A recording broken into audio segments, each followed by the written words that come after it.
Bueno, buenos días tengan todos. Vamos a tener nuestra, ¿qué debe ser? 10ª clase, nuestra clase número 10 de la teoría electromagnética. Y en esta ocasión, eh, pues vamos a ver todavía un poquito más de teoría. Y era una cuestión técnica que había quedado pendiente. Pero bueno, vamos a ver cómo se va a formular el asunto. Entonces, déjenme compartir mi pantalla. Ok, todos pueden ver la pantalla. En este caso,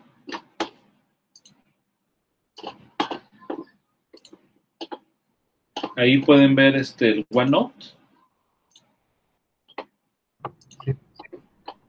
Perfecto. Entonces, esta sería este,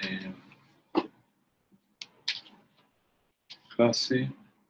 Es que el viernes nos saltamos una clase por aquí. No, bueno, es la clase 10. El viernes no tuvimos clase. No, sí tuvimos. Sí, más bien no usamos diapositivas. Ayer, ¿no?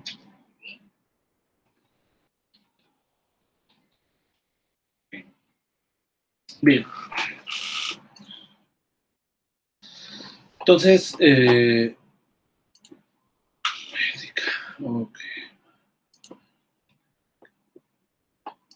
Bien, entonces,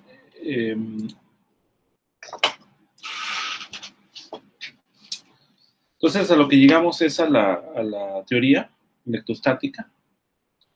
Entonces, digamos, estamos en electrostática.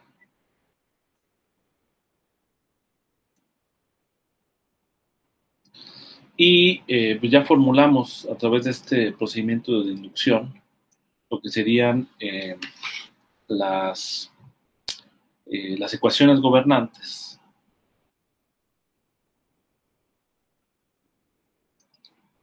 que gobiernan el fenómeno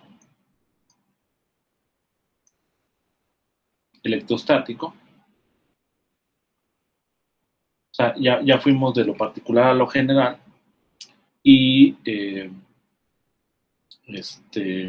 llegamos a la conclusión de que se cumplen estas ecuaciones, ¿no? Para el campo eléctrico, que es el objeto fundamental en el fenómeno electrostático, que es la divergencia del campo eléctrico, es igual a la densidad de carga circundante dividido sobre epsilon cero, y el rotacional del campo eléctrico es igual a cero. ¿Okay? Entonces, ahora, estas son, digamos, las ecuaciones que gobiernan el fenómeno, y bueno, el asunto que trata en esencia toda la electrostática es resolver estas ecuaciones para determinados problemas físicos en concreto, ¿no? Pero para completar el cuadro, digamos, necesitamos, déjenme, necesitamos incluir otros conceptos que ya habíamos introducido previamente, pero que es necesario mencionarlos, ¿no? Porque al final de cuentas, una vez que yo ya determiné, digamos, el campo eléctrico utilizando estas ecuaciones para un determinado, digamos, sistema físico que tenga determinadas condiciones, este, pues el campo eléctrico se va a manifestar sobre otra densidad de carga a través de una fuerza o de una torca. Entonces es necesario ver la manera en la cual la fuerza se manifiesta debido al campo eléctrico, ¿no? Entonces, pues lo que vamos a tener en esencia es que una vez que ya tengo, espérame, como que no funciona aquí, ya está. Una vez que ya tengo el campo eléctrico, Entonces, el campo eléctrico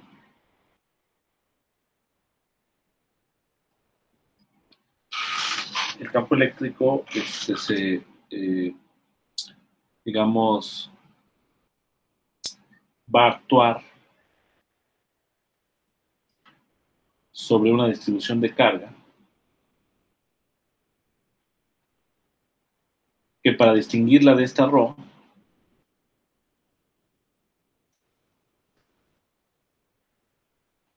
la vamos a llamar ρ estrella, ¿vale? Que también depende de R. O sea, en cierta forma, lo que uno tiene es, yo tengo aquí ρ, ¿vale? Este de aquí genera el campo eléctrico, y digamos que por acá tengo ρ'. Entonces, este campo eléctrico va a influir sobre esta distribución de carga, ¿vale? En general. Y, bueno, de manera particular aquí lo represento. Y bueno, esto también, a su vez, este ρ' genera su propio campo eléctrico, ¿no?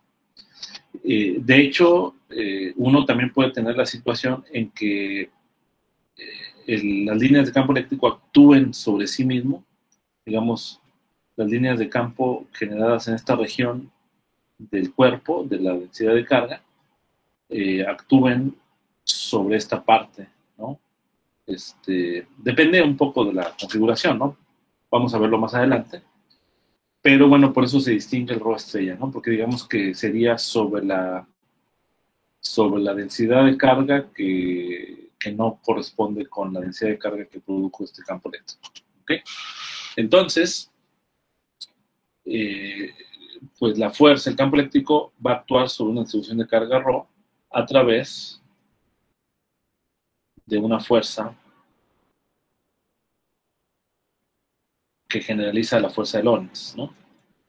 Y esta fuerza viene dada por F igual a la integral en el volumen de ρ' R, el campo eléctrico. O sea, porque actúa sobre todos los puntos. O sea, uno puede pensar que esta distribución ρ' la divides en pedacitos de carga, y entonces simplemente la superposición de la fuerza de Lorentz. Entonces esta es la definición de la fuerza debido a la presencia del campo eléctrico, y también a través de una torca.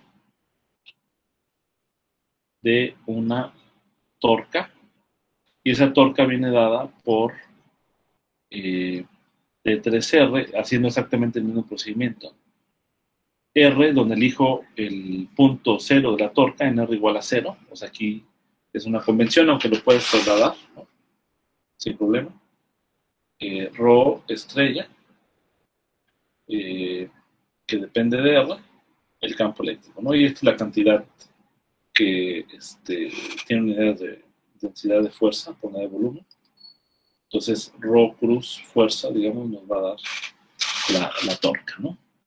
Entonces, con esto, ajá. ¿ρ' y el campo eléctrico dependen de la misma R? Sí. Sí, dependen de la misma R.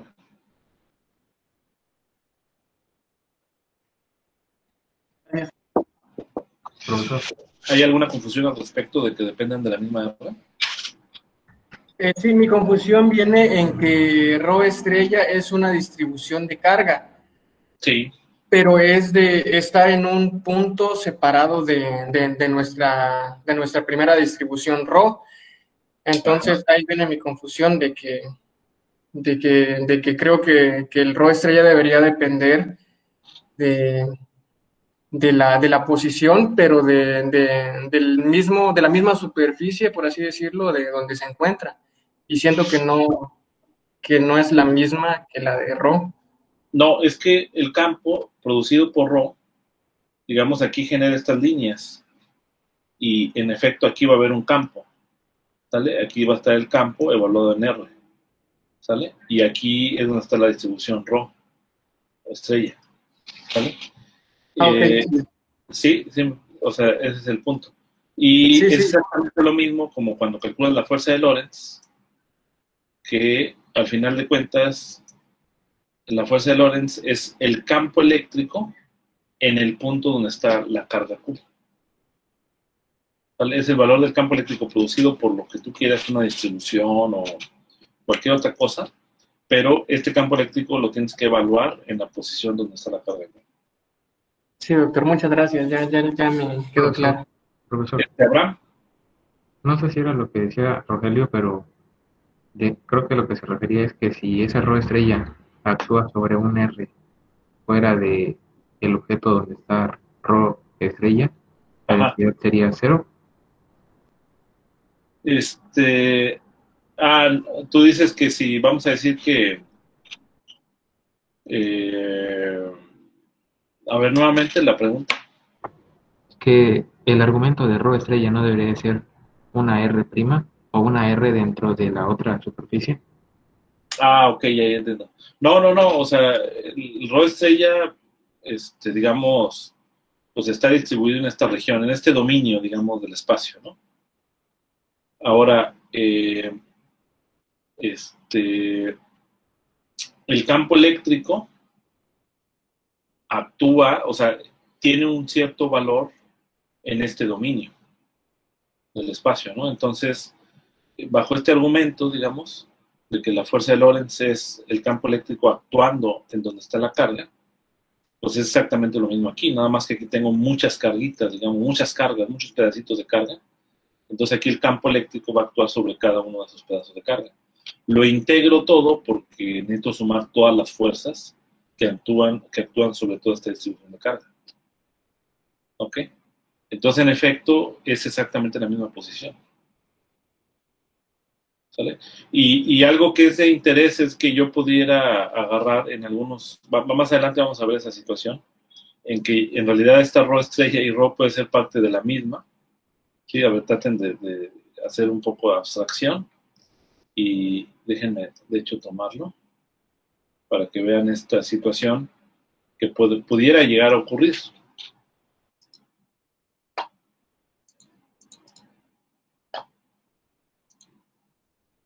¿Ok? Entonces, imaginemos que yo tengo esta y esto pudiera ser el resultado, fíjense, de una distribución, o sea, las dos distribuciones puede ser que sean parte de una sola distribución, ¿vale? Y todo esto sea la misma distribución de carga, ¿ok? Vamos a llamarle una distribución rho tilde. De tal manera que este dominio vamos a llamarle dominio D, y este vamos a llamarle dominio estrella, y esta rho R está separada como, vamos a decir, rho cuando R pertenece al dominio D, rho estrella cuando R pertenece al dominio rho estrella, y alguna otra rho prima, digamos, cuando R pertenece al resto, ¿no? Del dominio, ¿no? De otra manera, ¿no? Vamos a llamarle aquí R de otra forma, ¿vale? Entonces, o sea, es decir, el resto. Aún así, puedo hablar de fuerza, ¿vale? De la fuerza que ejerce este pedacito, solamente sobre este pedacito, dentro de todo el sistema, ¿vale? Entonces, es lo que quería comentar. Pero eso se va a discutir un poquito más adelante, ¿no? Piensen ahorita en la imagen esta, ¿no? Que es como si yo tuviera una carga, ¿no? De acá es la generalización, de tener yo una situación de una carga y otra carga. ¿Okay? Bien, entonces, digamos, estas, pues ya es el paquete que tenemos que tener en mente como ecuaciones diferenciales que gobiernan el campo eléctrico y la manera en cómo se manifiestan con otras densidades de carga a través de la fuerza y de la torca. ¿Ok? Entonces, uno puede, de acuerdo a cómo la gente, digamos, ha tratado los problemas de la electrostática, hay una división muy natural que se utiliza en todos los libros de electrodinámica, en la cual vamos a hacer énfasis nosotros más que todo en una de las formas, es la siguiente, ¿sale? O sea, es decir, la perspectiva de la electrostática. Aquí esto básicamente lo estoy siguiendo del libro de Sandwich, lo pueden checar ahí. Les voy a mandar el siguiente capítulo que vamos a revisar.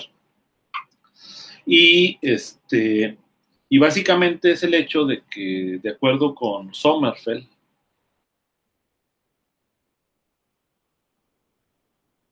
en el año de 1952, que escribió su libro de electrodinámica, la electrostática la divide en dos problemas, en dos clases de problemas.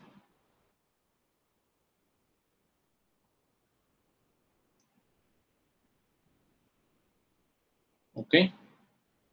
Uno de ellos le llamó problemas de suma.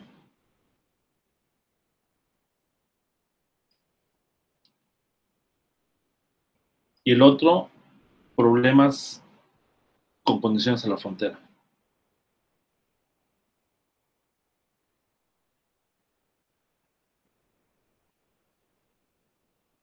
Entonces, normalmente, en la licenciatura, es el caso que trabajamos. Y queda para, esto es licenciatura, por la cuestión de que es mucho tema, esto normalmente queda para el posgrado, que es lo que se explota principalmente en libros como Jackson, ¿no? Ahí prácticamente los problemas de condición de la frontera son los que se resuelven. Entonces, problemas de suma se refiere esencialmente a resolver básicamente la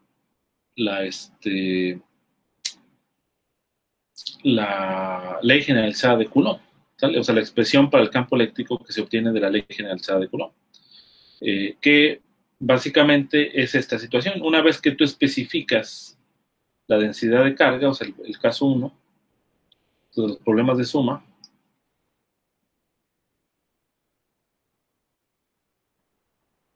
básicamente consiste en resolver el campo eléctrico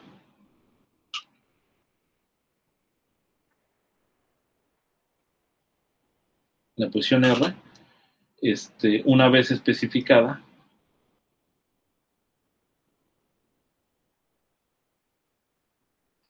la densidad de carga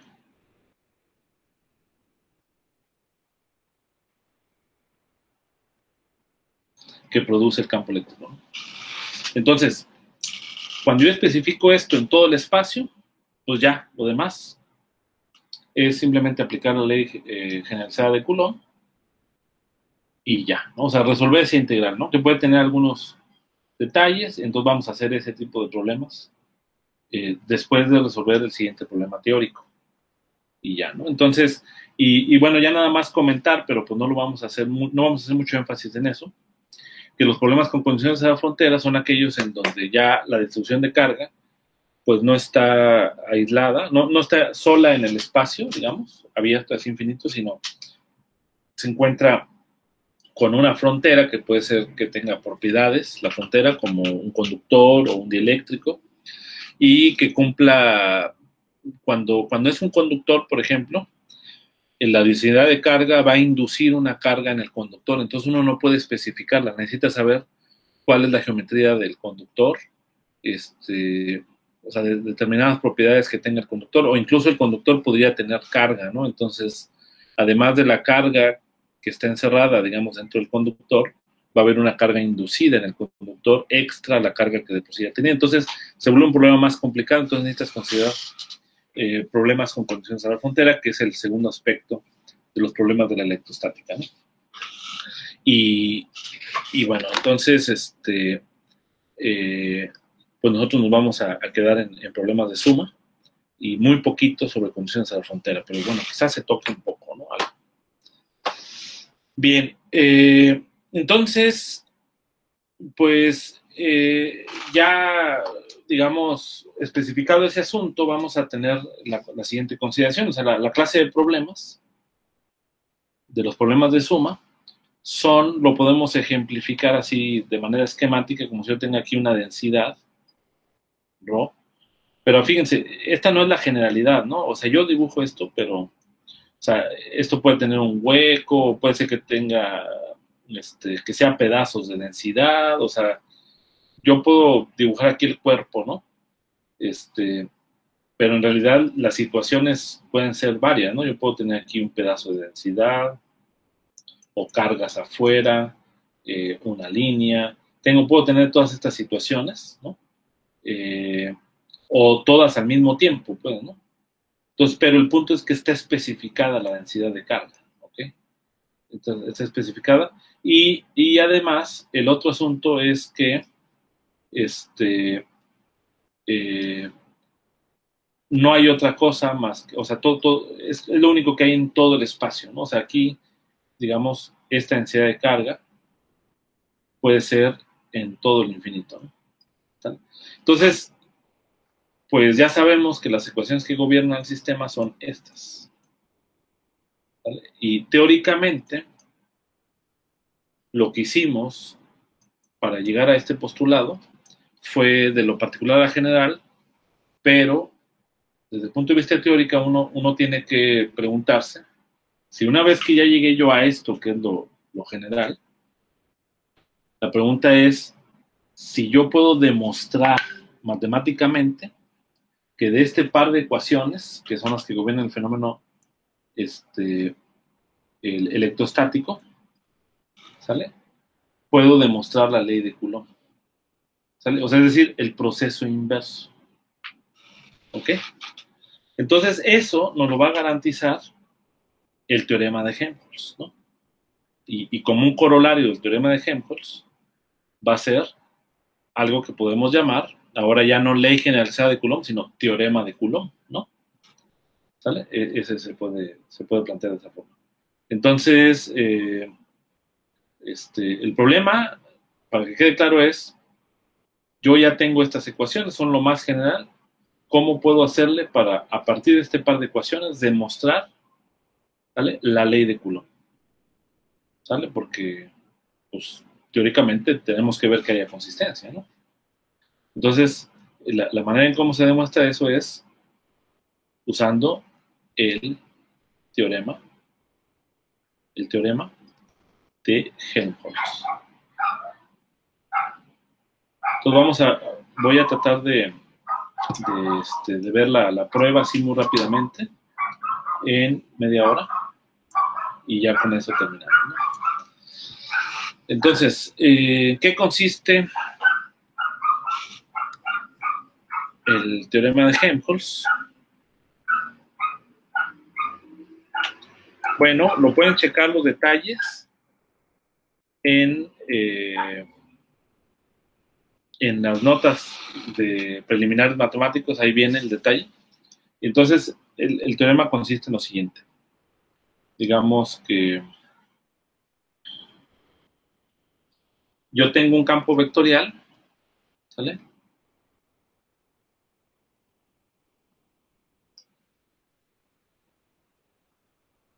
¿Sale? Un campo vectorial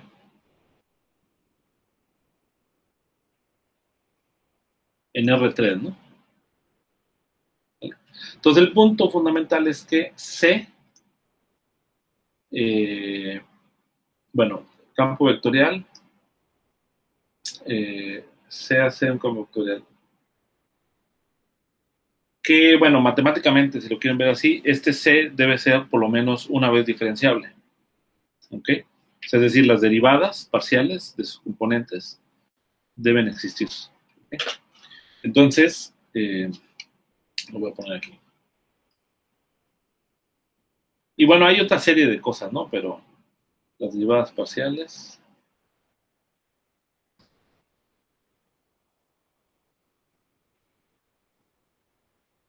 deben existir. Pero ahorita, al hacer la prueba, va a quedar mucho más claro cuáles son las condiciones matemáticas, ¿vale? Para garantizar el teorema. Entonces, el teorema lo que nos dice es C, ¿vale? Se puede descomponer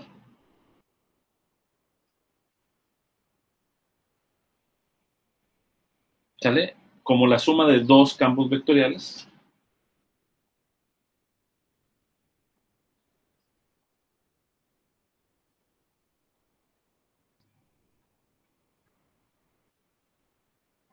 que lo vamos a llamar C más, digo C paralelo y C perpendicular, tales que estos de aquí cumplen con que divergencia de C perpendicular es 0 y rotacional de C paralelo es 0. ¿Ok? O sea, en otras palabras, este es el teorema, ¿no? En sí. Una vez dicho las propiedades que debe cumplir C, pues este es el resultado, ¿no? O sea que cualquier campo vectorial que cumpla esas propiedades se va a poder descomponer como la suma de otros dos campos vectoriales que cumplen estas propiedades. Y bueno, una representación específica de esto es que este C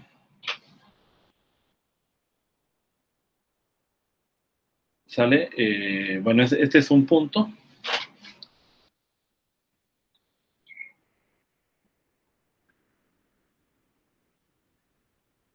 ¿Sale? Entonces, vamos a poner aquí una representación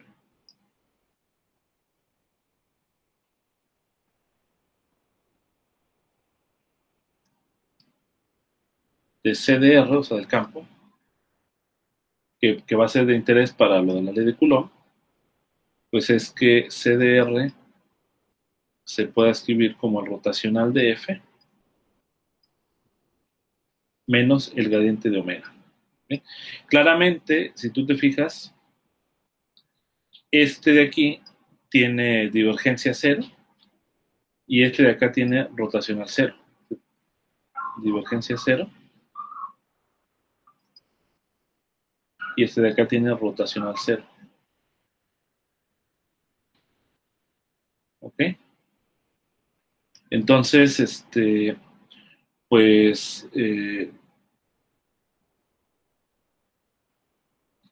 ahora, si se cumplen las siguientes identidades para C, o sea, de cuenta que C tiene que cumplir lo siguiente. Entonces, cuando C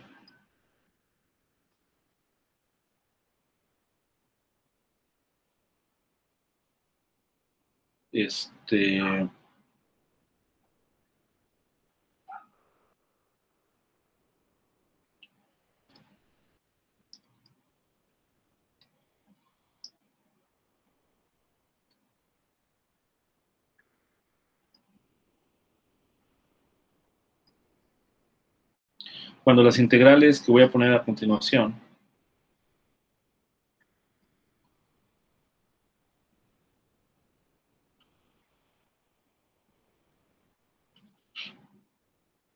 que son 1 sobre 4pi de 3R', divergencia de C evaluado en R',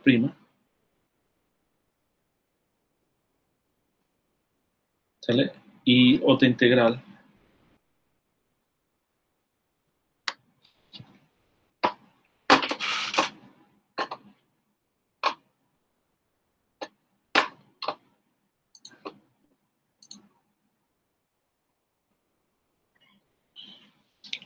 que va a ser estas integrales pues tienen que existir.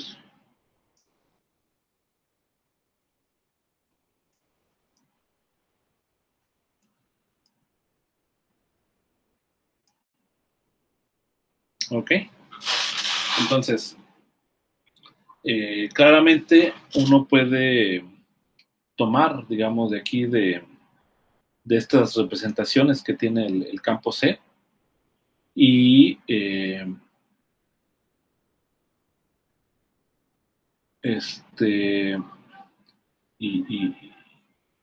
Bueno, el teorema básicamente va a probar, ¿vale?, que en efecto esta integral va a ser omega y esta otra integral va a ser f. ¿Okay? Ese es básicamente el resultado. Entonces, el teorema es en el siguiente sentido, ¿no? Yo tengo un campo vectorial C, ¿sale?, en el espacio cuyas primeras derivadas existen, ¿no? Y además, ¿vale?, estas integrales existen, ¿okay?, porque pues también tienen que existir estas integrales. Entonces, de otra manera no tendría sentido. Entonces, si yo descompongo, entonces el C se va a poder escribir como la suma de dos campos, que va a ser uno paralelo y uno perpendicular, tales que cumplan con que tenga divergencia cero y rotacional cero, ¿no? Entonces uno puede probar que una representación particular, digamos, de C perpendicular y C paralelo, pues va a ser escribirlo de esta manera. Entonces puede probar que en efecto esta f va a ser esta integral y que esta omega va a ser esta otra integral, ¿no? Entonces, en otras palabras, digamos, vamos a plantearlo de manera más clara. Digamos, el teorema, dado un campo vectorial,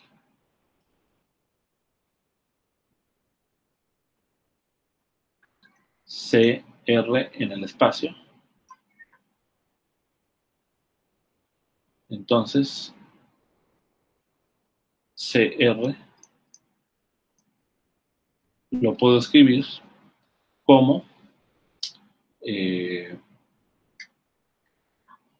1 sobre 4pi, el rotacional de la integral divergencia de punto C de R dividido sobre R más R'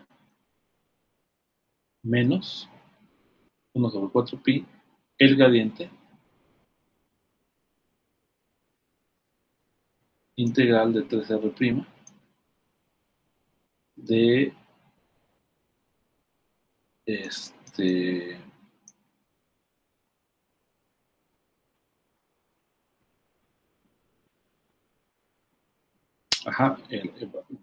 va a ser, no, perdón, aquí me estoy equivocando, debe ser rotacional de esta cantidad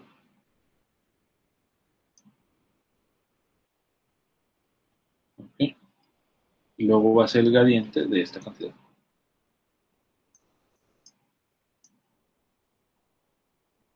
Profesor, Sí.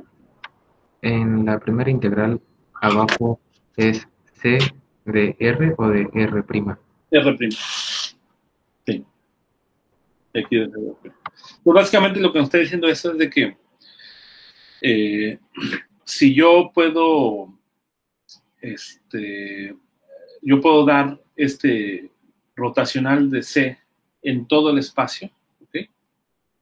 En todo el espacio, y esta divergencia en todo el espacio, ¿vale?, del campo C, entonces yo puedo escribir C en esta descomposición. Ese es básicamente el teorema, ¿okay? Entonces, creo que es una manera más sencilla de plantearlo. Entonces vamos a probar que en efecto que esto sea cierto, ¿no? Entonces,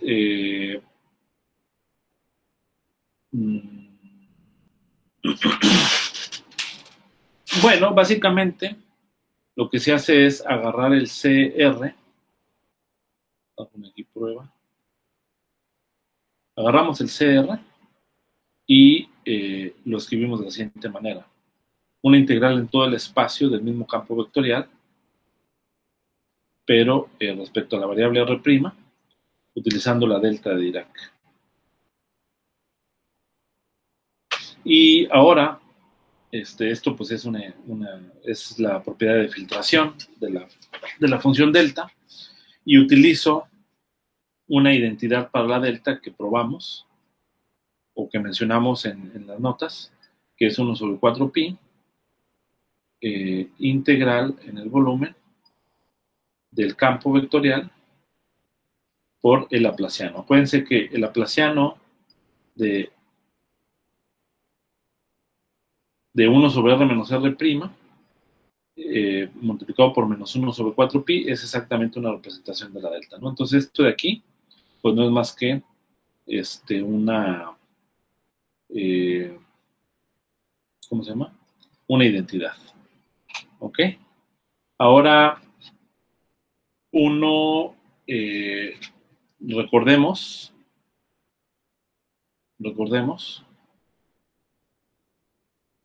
la siguiente identidad, ¿no? Que vimos también, que es el rotacional del rotacional de un campo cualquiera. Esto de acá es el gradiente de la divergencia del campo menos el laplaciano, ¿sale? Del campo vectorial, ¿no? Entonces de aquí yo tengo menos el laplaciano, entonces de aquí puedo despejar, tengo menos el laplaciano de un campo vectorial, ¿sale? Y puedo despejar lo siguiente, rotacional del campo vectorial. Ahorita vamos a identificar quién es el campo vectorial, menos el gradiente de la divergencia del campo vectorial. Entonces aquí, en efecto, este de acá es un escalar, pero si ustedes se fijan, este laplaciano, que estoy encerrando en azul, es respecto a las variables en R, ¿vale? Entonces, respecto a las variables en R, entonces, pues, o sea, este campo vectorial C puede entrar dentro de la variable y aquí ya tengo mi campo vectorial. O sea, en otras palabras, respecto a lo de arriba, yo tengo que este campo vectorial A lo voy a llamar como el vector C R' dividido entre R menos R'. Entonces eso lo sustituyo y aplico esta identidad, ¿no? Y entonces ya se empieza a aparecer un poco más, ¿no? Entonces lo que voy a tener es que este C de R se puede escribir como bueno, y como tengo aquí el menos, entonces nomás voy a dejar aquí 1 sobre 4pi. Tengo integral en R' de este primer término, ¿no? Que sería el rotacional del rotacional de CR', R menos R'. Y luego sería menos 1 sobre 4pi integral en R' de el gradiente de la divergencia de CR' dividido entre R'. ¿Ok? Entonces, ahora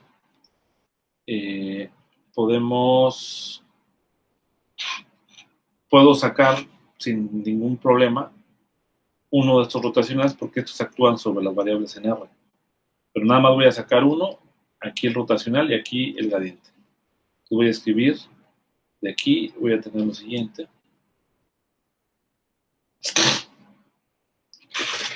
Va a tener CR, va a tener 1 sobre 4pi, el rotacional de la integral en R' del rotacional CR', R menos R', menos 1 sobre 4pi, también tengo el gradiente, de la integral R' de la divergencia de CR' sobre R menos R'. Y luego hago la siguiente identidad, ¿no? Que teníamos cuando yo tengo el gradiente, por ejemplo, con respecto a la variable en R, pero de una función que depende de las dos variables, R menos R', pero en esta forma. Entonces esto de acá es lo mismo que menos el gradiente primado de la función R menos R'. ¿Por qué sale este signo menos? Porque como estoy haciendo el cambio de variable ahora a la variable R', este signo menos sale como un término de la regla de la cadena. Entonces, eso es lo que pasa aquí. Si yo cambio a la variable R' en el operador lambda, en el operador gradiente, pues va a aparecer el primado, ¿no? Entonces quiere decir que el CR se puede escribir como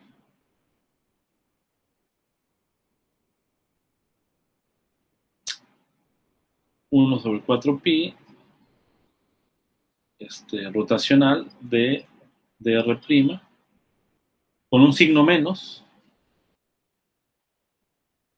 primado cruz CR. Aquí es bien importante que ahora el CR ya no va a poder salir ya no es constante para esta derivada.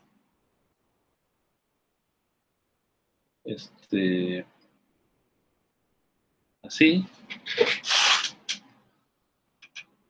A ver, espérame, déjame ver si hay algo que estoy cometiendo.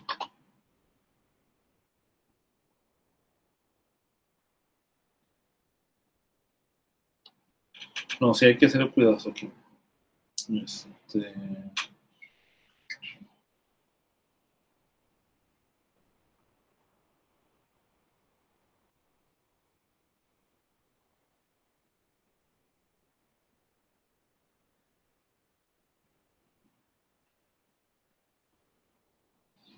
Ok, bien, entonces, déjame ver.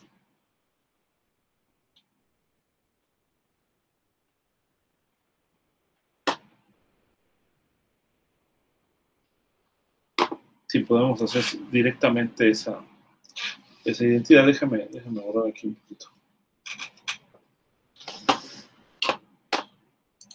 Sí, nada más aquí un detallito.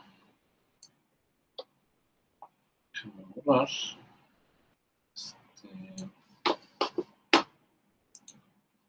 Bien, entonces tenemos esta propiedad, ¿no? Que habíamos visto ya previamente. Y entonces voy a hacer lo siguiente, fíjense. Voy a hacer lo siguiente. Y es que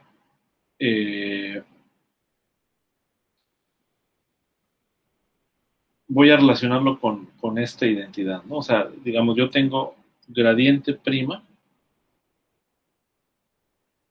de CR prima dividido entre R menos R prima. ¿Sí?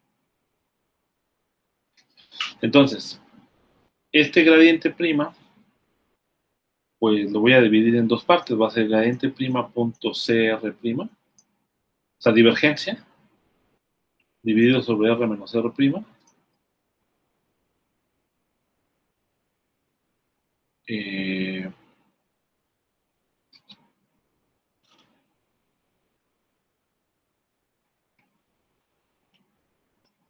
Sí, creo que aquí más bien debería ser nada más. Ahorita probamos esta identidad. En primado. Así.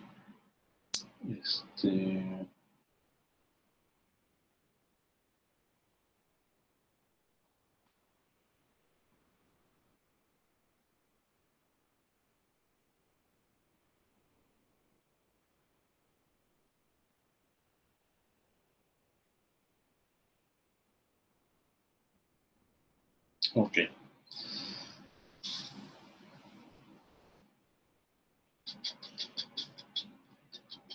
Pues vamos a ver si estamos en lo correcto.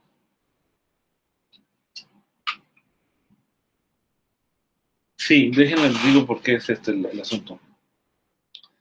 El asunto es que esta derivada solamente actúa sobre este R.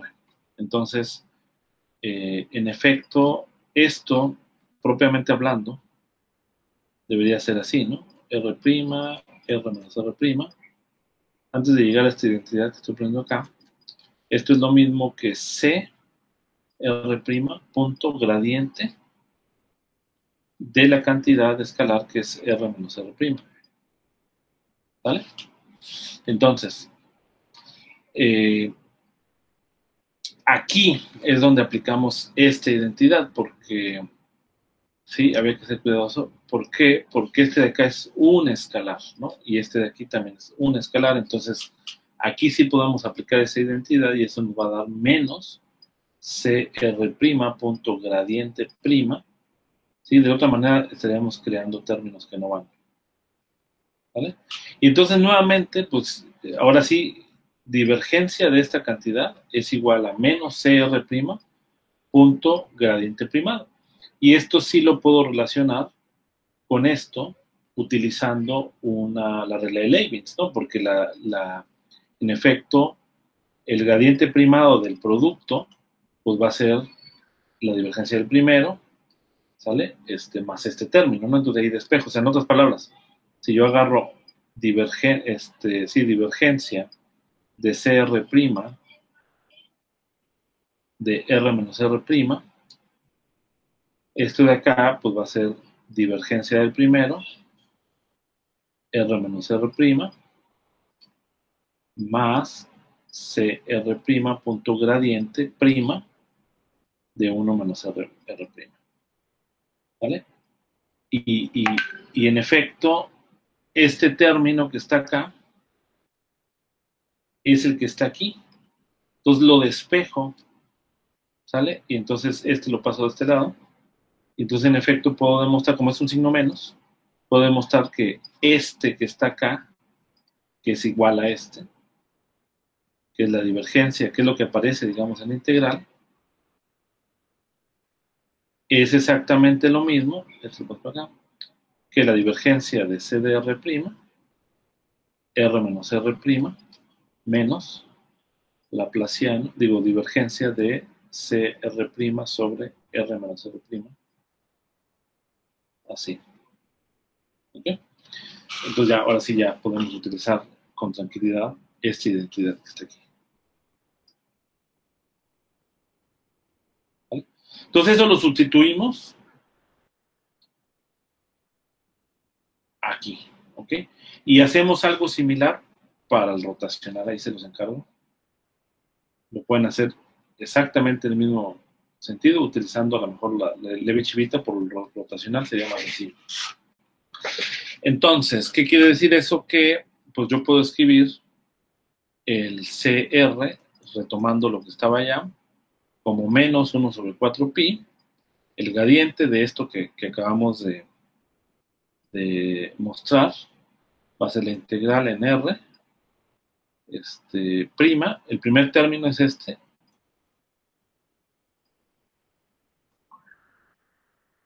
¿sale? Y luego déjenme agregar el otro término primero, el que viene del rotacional.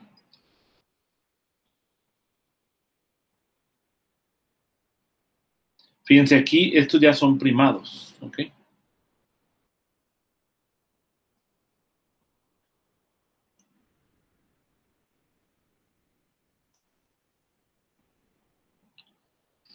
Y hay dos términos más, ¿no? Que son los términos que, por ejemplo, para este caso, voy a tener un término que voy a poner aquí en verde, más 1 sobre 4pi, gradiente de la integral R', pero va a ser solamente la divergencia del producto.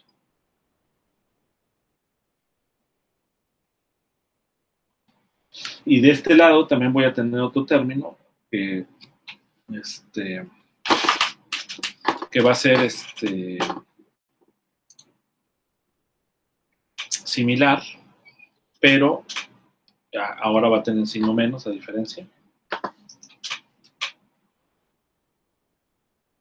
1 sobre 4pi, también rotacional, integral de R', y ahora va a ser el rotacional primado, pero de un producto. CR'. ¿Vale? Y entonces, pues ya prácticamente estamos al final, porque pues esta es una integral de una divergencia. Entonces, Gauss, ¿qué nos dice? Pues que esto va a ser la integral sobre la superficie, ¿sale? De este campo vectorial.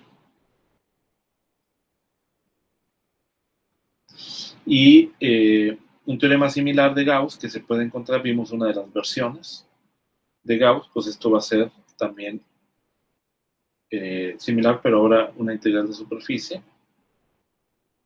de CR' sobre R menos R'. Si nosotros consideramos la situación para los problemas de suma de electrostática que vamos a tomar en cuenta, en donde la superficie estaría en infinito, ¿no? Porque no hay frontera, es todo el espacio. Entonces, claramente, si nosotros pedimos que los campos no crezcan más allá que lo que desvanece R menos R', pues estos dos términos van a cero. ¿Sale? Porque en infinito decaerían y además con este factor 1 R menos R', pues también decaerían. Entonces, pues ya llegamos al resultado, ¿no? Básicamente que C se puede escribir como lo que está encerrado aquí. En otras palabras, una vez eliminando estos términos verdes, pues llegamos a probar que este campo vectorial que cumple estas propiedades que dijimos, es decir, que sea uno diferencial y que existan estas integrales. De hecho, estas son las únicas dos condiciones.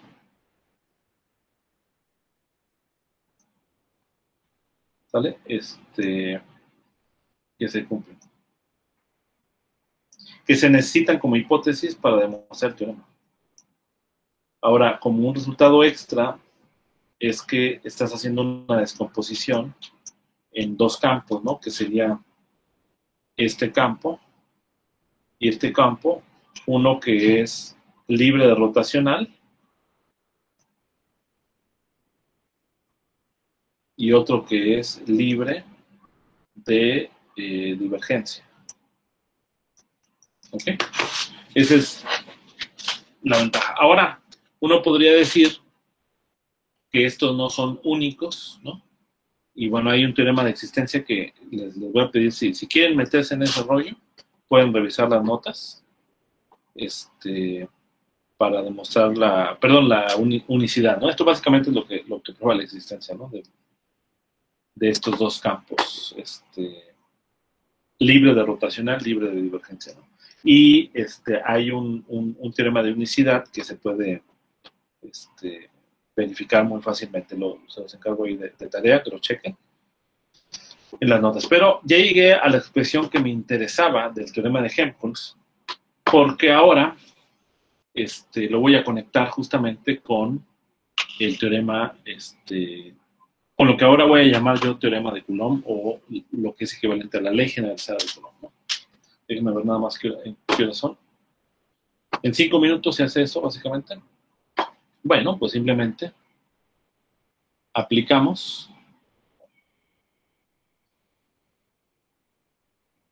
el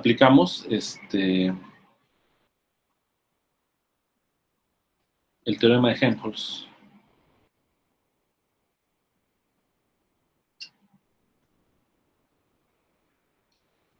Al campo eléctrico.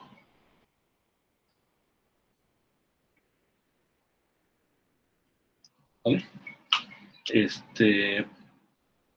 Entonces, déjenme, antes de ir a la aplicación, en un minuto, déjenme decir una cuestión importante. Aunque no somos matemáticos, es bien importante tener las cosas claras de la cosa que cumplen las cosas, ¿no? O sea, los objetos, ¿no? En este caso, este campo C debe cumplir que existan sus derivadas, ¿vale? Esa es la primera condición, sus primeras derivadas. La segunda, estas integrales deben existir, ¿no? Estas dos integrales deben existir. Y la tercera es que los campos en infinito no deben aumentar más allá de lo que decaen estos. Son esas tres condiciones son las que necesitamos para el caso de ejemplos. El teorema también podría generalizarse para el caso con frontera, y aquí tendríamos que considerar estos términos, ¿no? Entonces ya lo vuelve más complicado. Entonces aquí consideramos esta situación, ¿no? Donde el campo se expresa como esta combinación, pero esa combinación es válida solamente en el caso en donde existan las derivadas del campo, en donde existan estas integrales y en donde los campos no aumenten de manera lineal, más rápido que la forma en la que decae uno en R, ¿no? Esas son las tres condiciones que necesitamos tomar en cuenta.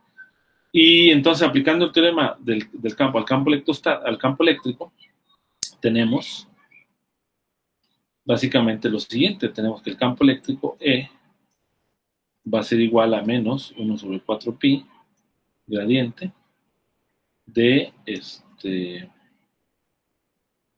acá lo tengo, integral de 3R. Obviamente estoy suponiendo que cumplen con estas propiedades, ¿no? Divergencia, aquí primado, R primado, aquí no sé si me faltó un primado, aquí debe ser primado, ¿no? Dividido sobre R menos R prima, más 1 sobre 4pi, rotacional. 12 horas. Voy a robar unos minutos.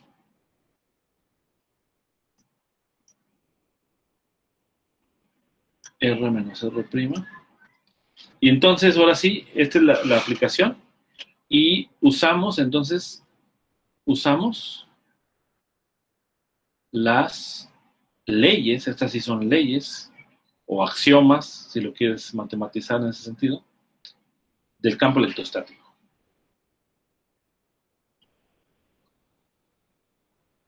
Que son divergencia de E igual a ρ sobre epsilon 0 y rotacional de E igual a 0. Entonces, ¿eso qué implica?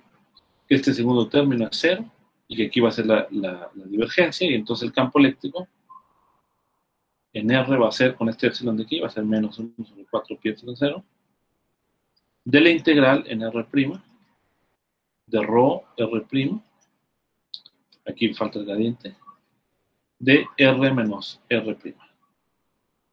¿Sale? Y de hecho nos da ya la forma tipo también de potencial escalar. Pero bueno, yo puedo meter este gradiente en este término, hacer la derivada, y esto pues nos lleva justamente al teorema, que ahora ya sería teorema, o como un corolario del teorema de Helmholtz. Pero yo creo que sería mejor llamarle teorema,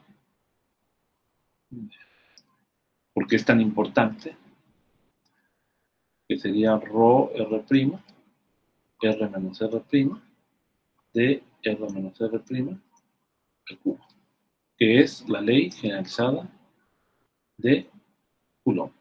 Entonces, como estamos viendo, en efecto, todo es consistente, ¿no? O sea, es decir, nosotros llegamos a estas ecuaciones, ¿sale? De la manera del ejemplo particular al ejemplo general, o sea, utilizando este procedimiento. Y ahora, matemáticamente, probamos que, en efecto, existen condiciones físicas para las cuales, partiendo de este par de ecuaciones, yo puedo demostrar esta ecuación. ¿Y cuáles son esas condiciones físicas? Pues que yo tenga solamente la densidad de carga distribuida en el espacio, que los campos decaigan en infinito, y que esta integral, básicamente, que es la ley de Coulomb, exista, ¿no? Entonces, esas son las condiciones que se debe cumplir para poder probar la ley de Coulomb, ¿no? Que yo le llamé ley generalizada de Coulomb, y ahora tranquilamente le puedes llamar teorema de Coulomb.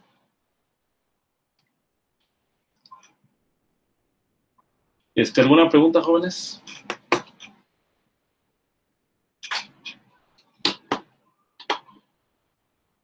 ¿Sí siguen ahí o...? Sí, estoy aquí.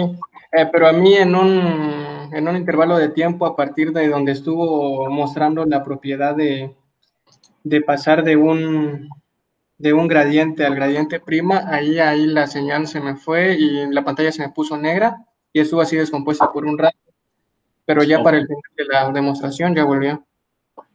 ok, bueno, pues para el video a lo mejor ahí puede quedar mejor, claro, ¿no? Eh, sí, hay un punto ahí también que no me gustó mucho la manera en cómo lo presenté, especialmente la parte de Helmholtz, porque el asunto es que el campo vectorial, bajo esas condiciones que mencionamos, se puede escribir en esa descomposición. Y eso implica en esencia de que esa descomposición sean unos campos que sean libres de rotacional y libres de divergencia. Eso también es consecuencia, ¿no? Pues ahí en mi planteamiento original no quedó absolutamente claro y quiero que sean un poco críticos al respecto. A ver, no sé si, creo que tienen clase ahorita, ¿no?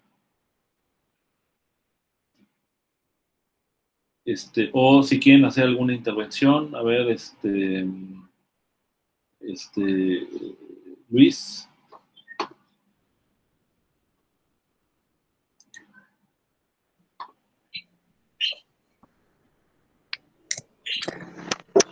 Pues honestamente a mí no me quedó muy clara la parte donde estaba haciendo lo de la C primada y pasando del gradiente al gradiente prima, así que pues preferiría checarlo más al rato para agarrarle a la matemática. Ok, Pero de ahí creo que sí está entendible lo del teorema de Helmholtz. ok, entonces sí tiene sentido hablar de un teorema de Coulomb, ¿no? Sí. Perfecto. Entonces, déjenme. Aquí está. Ok. Bien. Entonces, ¿alguna pregunta, Christopher? ¿O comentario? No, igual que Luis, yo creo que sí está bastante entendible en teorema de Helmholtz. Igual, bueno, no me pasó al principio de la demostración, pero cuando estaba haciendo al principio de la clase, igual que Rogelio, se me cortaba mucho la señal, me sacaba y todo eso. Así que tendría que volver a revisar el video y pues ahí ya surgiría tal vez alguna duda pero de ahí lo demás, está bastante entendible los principios que usamos. Ok, muy bien. Bueno, Abraham, ¿quieres comentar algo? Sí, más que nada una pregunta. Sí. El operador, cuando no tiene la coma, la apóstrofe, ¿actúa Ajá. sobre la diferencia de los vectores o solo sobre el vector R? Bueno, sí Por- actúa sobre la diferencia, pero a través como de una regla de la cadena, ¿no? o me refiero a que luego cuando es primado, Ajá. ¿sobre quién, sobre qué coordenadas actuaría? Ah, sobre la R prima nada más. No de R. No, R no.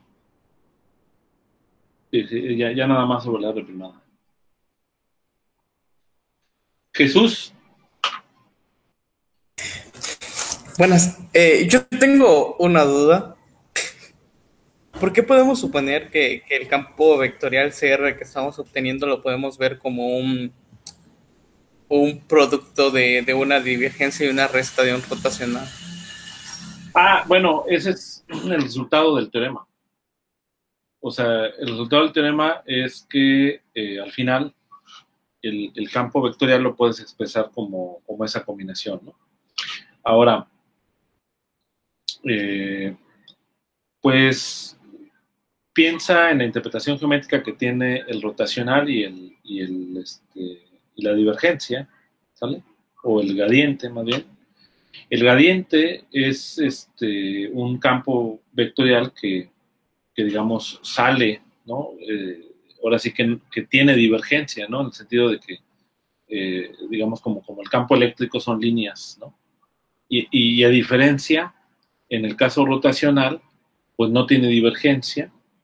En otras palabras, puede tener flujos rotacionales, ¿no? ¿Sale? Entonces, en el otro caso es irrotacional, no tiene, o sea, el rotacional del gradiente es cero, ¿vale? Entonces no tiene flujos rotacionales. Entonces, en general, digamos, la manera de verlo es decir, pues yo puedo tener un campo que pueda tener las dos propiedades. Entonces, por eso, en ese sentido, es esperable que uno vaya a encontrar que el campo se pueda separar en una parte rotacional y una parte de gradiente, ¿no? Que es irrotacional, ¿no? Es una parte rotacional y una parte irrotacional, en general, digamos. ¿Sí queda claro, Jesús? Sí, ya queda más claro. Okay. Muy bien, pues creo que ya son todos. Bueno, no sé si, creo que Luis, no sé si quieres comentar algo. No, estoy bien. Bueno, muy bien. Entonces, pues aquí le dejamos, jóvenes, y pues que tengan muy buena tarde.